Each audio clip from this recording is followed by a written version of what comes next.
Hi! Today I would like to show you how you can transfer files from Realme device to Realme X7 Max.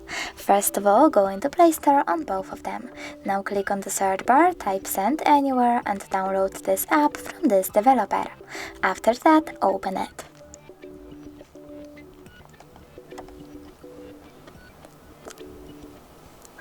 Then choose I accept, confirm, continue and allow. Now we have to do the same on this one.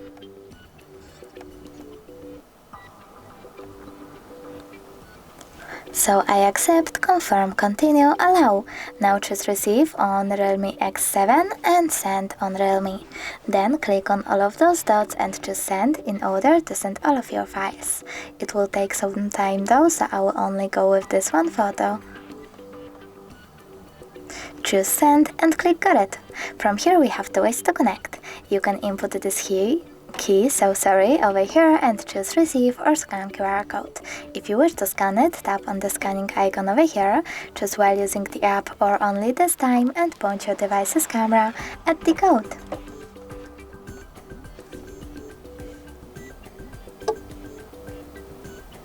As you can see, my photo was successfully transferred. If you wish to check it out for sure though, you can always go into some kind of files app, select, in my case, images, and as you can see, send anywhere section is here. Thanks so much for watching. If you enjoyed this video, don't forget to leave a like, comment and subscribe. Bye!